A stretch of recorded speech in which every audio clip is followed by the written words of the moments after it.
If you're a broke and stingy person like me and you don't want to spend any money on buying gimbals, but you still want to be able to shoot stable footage with your camera, this is the video for you. Now, before I start teaching you guys this technique, I want to give myself some credit so you guys know where I'm coming from. I'm not a filmmaker wannabe trying to teach you guys some BS. What I'm about to teach you guys is a skill that I've used for multiple big budget commercial that I've done throughout the years. The biggest one I've done so far is promotional videos for cities in my country. So I'll put the link of this video down in the description. You guys can check it out. The first one I've done is for Taipei. I was one of the cinematographer. The second one I did is for the city Taitung. This one is actually pretty good. We even got nominated by the ADC Awards. And the last one is not a promotional video for a city, but rather for our high-speed train company. This train commercial is actually the one that I've done the most with handheld shot, because like 90% of the shots are handheld and the rest is just drone shots. Now that you know I'm not fake, let's get straight into the tutorial. So I'm going to divide this video into two sections. One is tilt and pan. The other one is shooting while walking. So before we start, it is better that you have a camera cage for your camera with the handle on top. It gives extra stability for your movements, but if you don't have it, it's fine. You just have to practice more. So when you're shooting, there's two ways of watching your footage while you're shooting. One of it is looking through the electronic viewfinder. The second one is directly looking at the screen. But the interesting thing about looking through your electronic viewfinder is that when you're putting the camera on against your face, you hold it, you actually like kind of pressing it against your face, you get extra stability through it because your neck and your head doesn't move as much as your whole shoulder and your arm. So sometimes it really depends on what you're shooting. Sometimes shooting while looking through the electronic viewfinder, you get more stability. Unless your neck move a lot, then I cannot help. But for me, a lot of times I notice that I shoot videos through the electronic viewfinder. So one of the things you can do is you put your thumb on your cheek, okay, and then you just press your shoulder, your arm on your armpit, and then you just do the pan, okay? I hope I don't look too stupid, but this is literally what I do when I shoot. So you put it, you use your thumb and put it against your cheeks, okay? You hold it like this, and then you look through the viewfinder, and then you just turn. This is a pan, okay? So what you will notice that when you just turn with your head, it's kind of like a tripod. Okay, so this is panning. The second one is tilting. Tilting is even easier because you just have to look up and down. Okay, up and down.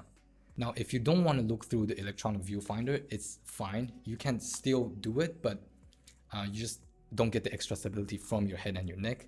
Again, you still hold your arm on your armpit, you hold it, and this time you're gonna use your body and your waist as the turning point. So you hold it and try to be as close to your body as possible. And if you have a tilt screen, that's the best scenario, so you can use it to help you see it. And so you just you have to look through it, and then you do your turn. Another extra tip is that if you're using a bigger lens, try to use your other hand to support the lens, because when it's too heavy at the front, it will kind of shake a lot more. So you hold it and then you do your turning and then you do your tilt, okay? Another thing really, really important is try not to grip your camera really hard. That kind of relax a bit, because when you're gripping really hard, it's very amazing, because sometimes the heartbeat of your hand will cause vibration. If depending on the individual, sometimes it happens to me, like if I'm holding really hard, maybe the blood just go through harder, so the heartbeat will will vibrate your footage. So try to don't grab it too hard. Just kind of relax and let the just let the camera sit on your palm basically, and then you do all your thing. And sometimes when you're relaxing, the movement is more smooth, because when you're really forcing it, your muscle is just pushing the image and it's sometimes shake a bit, I guess. So just relax, okay? And then again, you pan and then you tilt, okay? Now, this is the basic panning and tilt. So depending on the length of the video that you're gonna shoot, your breathing is really, really important. If your footage is gonna be less than 10 seconds, then this is what you're gonna do. You're gonna, before you start shooting, take a deep breath and then press record. And then while you're doing your panning or tilting, you exhale at the same time. So you breathe, you press the record button, and you turn. Okay, so You don't get extra breathing movement while you're panning or while you're tilting. If the footage is more than 10 seconds, like you have to breathe while you're shooting, then you just kind of have to do it as slow as possible. So you take a deep breath, you record,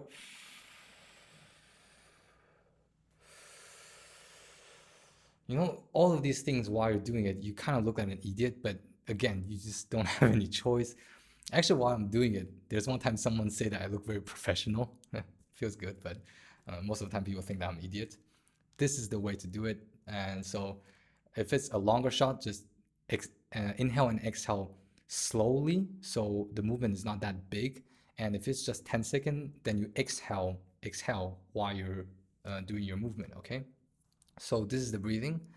The next thing with panning and tilting is that this is a bit more advanced, and this requires more like leg movement. Is you have to arc while you're shooting. Arc is basically like if this is the thing, you have to like do an arc basically. Since it's handheld, you're gonna have to bend your knees a bit and open your legs as wide as possible while moving towards the direction that you want to move towards to.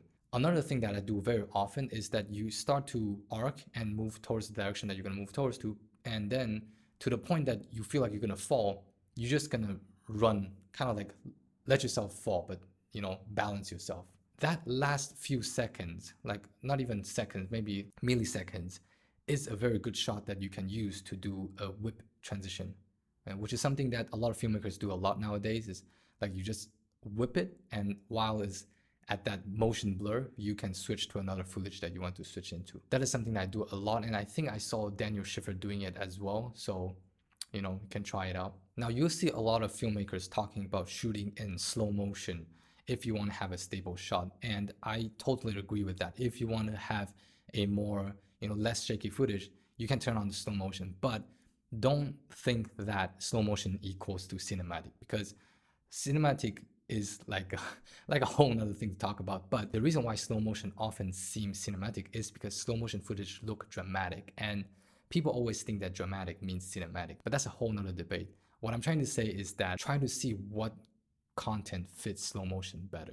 Try to think of, okay, what is the reason why I want this to look slow motion? Is it because of facial expression, or is it because of certain movement? And the more you know what are you doing, and the more you know the reason what you're doing something, the better you'll become. So now we're done with panning and tilting. Here comes the tracking shot, or the dolly shot, which is you're gonna hold your camera and walk at the same time. I'm just gonna say it up front, it is extremely difficult, but it's also very, very fun to shoot like that. So first of all, there's a few things to talk about. One is your camera. So I'm lucky enough to have the Sony a6600, which has an IBIS inside, which stands for Internal Body Image Stabilizer. And what it is that the sensor itself has a certain level of stabilization when you're shooting, and so it reduces all the shakiness that you have. So the other thing is, a lot of filmmakers know about it, it's called warp stabilizer. So for those who don't know what is a warp stabilizer, it's basically an effect that you put in post-production. So in all of the editing program, you have a stabilizer effect. So you put the shaky footage in your timeline. So you add warp stabilizer or normal stabilizer, it's gonna remove the shakiness. But the downside of it is it's gonna crop your footage a lot, depending on how shaky the footage is. I would say 95% of the time, if you want a complete smooth footage, you're gonna have to add warp stabilizer for sure. Like otherwise, it's really shaky. If you kind of want to have like a small tension feeling, then you can keep those shakiness. So now comes to the shooting. The most important thing is how you walk. When you walk, you try to lift your feet, toe up and heel down, and land with your heel on the ground first. So basically you walk like this, like this. You see those people dancing, what is it called? Like those street dancers, they dance, they do that trick. It's basically like that. So you want your feet to do that move.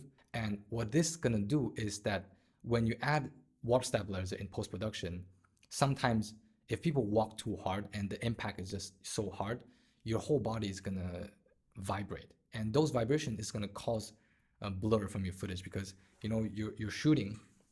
So you're shooting, and then I'm just gonna exaggerate a bit, but when you're shooting and then you walk, right, it's gonna do like this, right? And this small vibration, you're gonna get motion blur, because it's just too minor and too fast. You probably cannot even see from the camera, but this happens after you add warp stabilizer on your footage is gonna look so smooth, but at certain point you can have sudden blur, and that one you cannot avoid it. It's just in the footage. There's no way you can remove that. So in order to prevent that, you're just gonna have to walk as soft as possible to prevent any hard impact from the floor.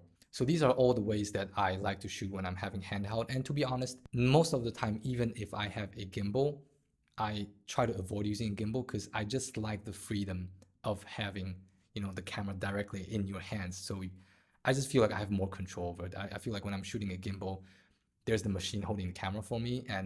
But obviously there's nothing wrong about it. Don't get me wrong. I still use gimbal. I just prefer to handheld. And for handheld, there's not just panning and tilting. Sometimes it's freestyle. Sometimes someone is dancing. You just gotta how to follow them. So all of these things that I just taught you guys, you can apply it all at one shot maybe. I feel like you can understand me a lot more when you're actually shooting like that. You will feel what I'm trying to say. Like what I just said might sound quite basic and like stupid to say it, but this is actually something that I do a lot in the professional environment, and I will still continue to do like this until maybe one day I find something new. I don't know. We'll see about that. And so that's about it with the video. I hope you guys enjoyed, and I'll see you guys next time. Bye.